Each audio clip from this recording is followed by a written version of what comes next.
Hello, everyone, and welcome to Cross the Line, a biblical perspective on politics. I'm Daniel Hostetter, the Editor-in-Chief of the Citizens Brief, and your host for today's episode. As our wonderful contributor Tyler Williams just said in the intro, check us out online at thecitizensbrief.com and on social media at thecitizensbrief. Let's do a quick recap of the top news stories for the past week in brief. First, Congress has passed a massive $2.2 trillion stimulus bill to shock this quickly septic economy back into some semblance of a working order.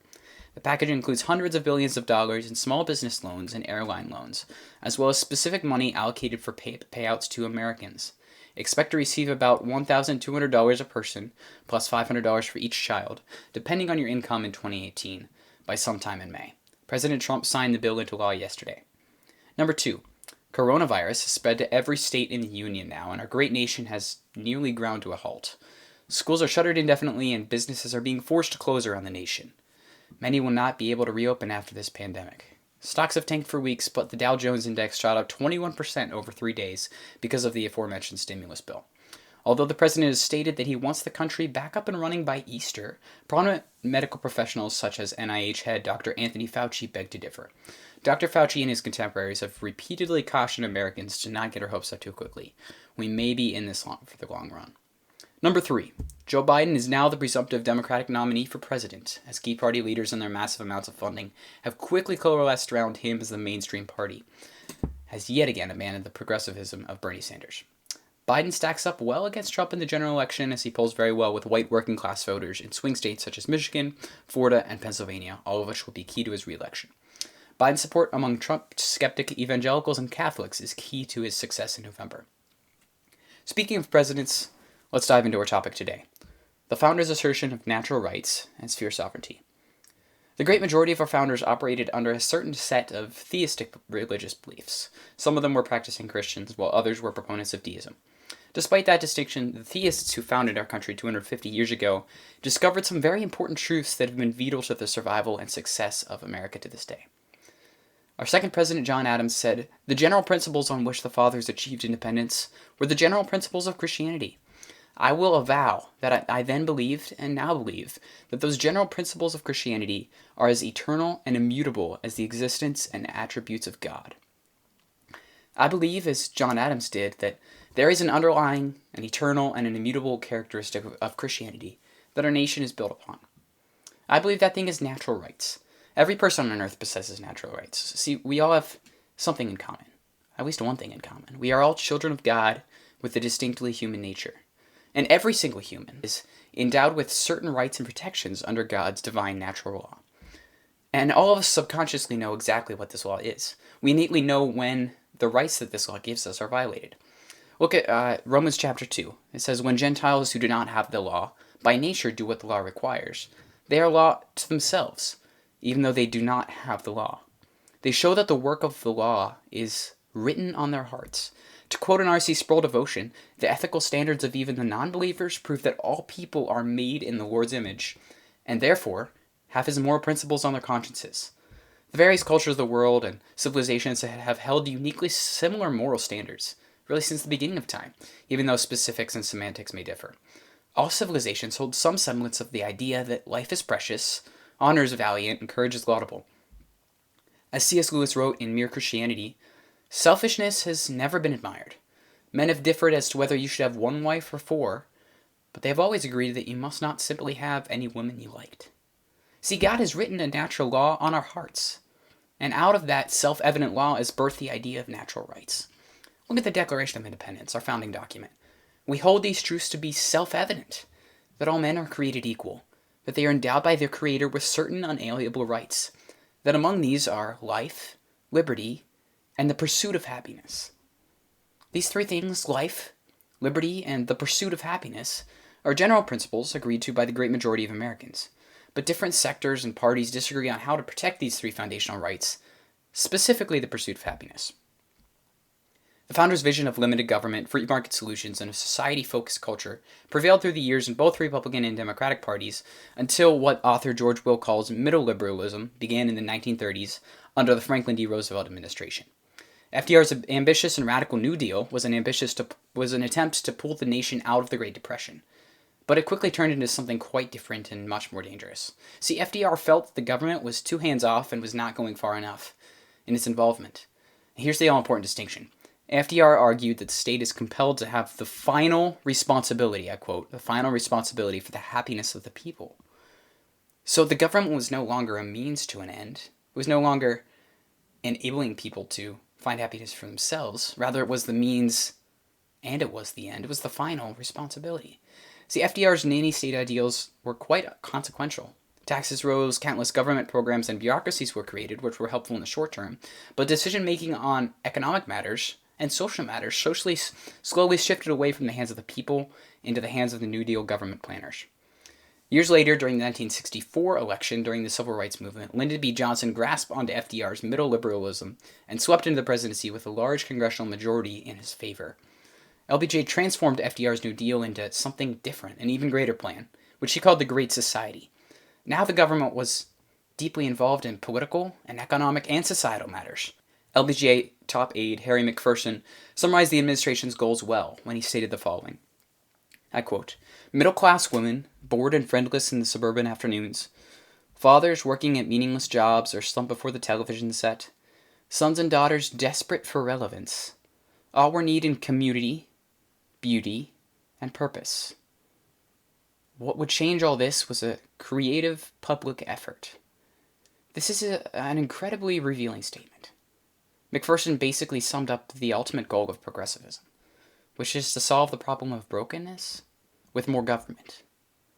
But this is not a biblical perspective. As Christians, we must realize that we cannot fix sin and brokenness with the incredibly broken institution that is the state.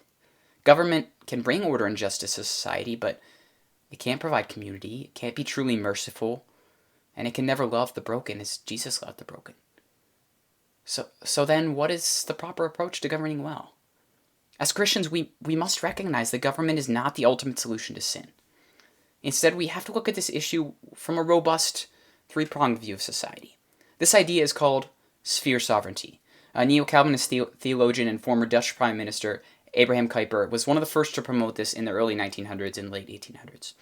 Sphere sovereignty, as he dubbed it, is the concept that all of life is specifically ordained by God, and God has set it into different sectors, or spheres, as Kuyper called them, that are separate from each other and have different domains, yet are interconnected. So there's three spheres that Kuyper set out. The core sphere is the family, which is led by the head of the household, who is directly responsible to God. And the family determines its own way of living, unless it fails, and then it's the job of the church and the state to intervene. The second sphere is the church. The church, their job is to fulfill spiritual need, to foster that community, and to care for those who are less fortunate. And the final sphere is the state, which must provide order and justice to society. Now, when any of these three spheres oversteps their boundaries or holds too large of an influence on other spheres, the other two spheres suffer. Let's look at an example. So a separation of church of state is necessary, and is welcomed under sphere sovereignty. And even though this concept of separation in church and state has a really bad connotation, the real goal of separation of church and state is to keep the church from politicking excessively and to keep the state from meddling in the church's affairs. In addition, it's not the job of the state to dictate a code of morality, as that's the job of the church and the family. You could say that each sphere is a sort of pillar, as Kuyper put it, self-supporting, and it holds up society in its own unique and specific way.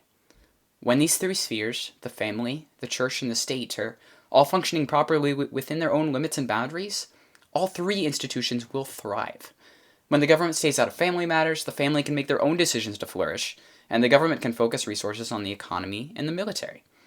When the church stays out of the government, the church remains focused on its biblical mandates, while the government can stay in a proper relationship with the church. Sphere sovereignty is a logical and a practical approach to the role of government in society, because rather than the state fixing every problem, the church and the families must realize their own biblical responsibilities and bring what they have to the table. Let's bring this all back to the idea of natural rights that we brought up at the beginning. See, progressivism asserts that absolute rights and morality do not exist except under government. So an all-consuming state, as FDR and LBJ had proposed, in which rights are benevolently given by the state and can be taken away at any time, consequently, that idea is ideal. But classical liberal intellectuals, who are today's conservatives and moderate liberals, argue that the Constitution did not invent any new rights. Rather, unlimited government, to quote George Will, presupposes a reservoir of rights that pre-exist government. See, natural law is deeply connected to the idea of a constant and knowable human nature, established before time even began by a God above and beyond any of our societal whims and changes. Limited government, that idea is firmly grounded in the biblical assertion of natural rights and natural law. Natural rights and natural law have always existed because God has always existed, and that's a part of his character. And therefore, the state and the government is subject to and must protect natural rights and natural law. See, that is the true and right role of the state. Because God is superior to any human government, any form of governance must be subject to his laws and his idea of rights. If we see society through this biblical lens of sphere sovereignty, we can realize when the state is overstepping its bounds, and we can call it out when necessary. Calling out the state is a delicate topic, but it's explored really well in Eric Metaxas' fascinating biography of Dietrich Bonhoeffer and the Confessing Church in the 1930s. For those unfamiliar with the story, Bonhoeffer, who was a pastor, stood up against the subversion of the German church under Hitler and the Third Reich. He ultimately paid for his righteous dissent with his life. If you want to read more about his idea of when we need to call out the state, go check out that book, Bonhoeffer by Eric Metaxas. It's a great read. So what does all of this sphere sovereignty idea and natural rights and limited government look like practically in today's America? First of all, big government is not the solution because it violates the natural right of securing the pursuit of happiness. It tends to overstep the bounds of its sphere and forces a specific view of happiness onto a citizenry. Although the compassionate ideals behind big government are lofty and good, there's a lot of people that like big government, that really care about people, and they really feel that social safety net is the best way to do things. Although that's the case, big government promotes equality of outcome over equality of opportunity, and thus violating the rights of countless individuals and families.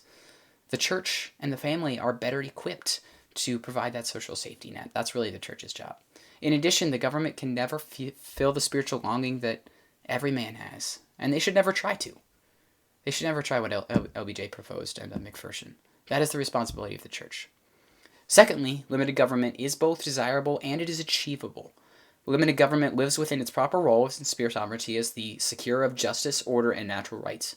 That attitude of stewardship and responsibility allows the church and the family to flourish. Lower taxes and less government mandates bring liberty, freedom, and the empowerment to individuals while still providing collective order in society.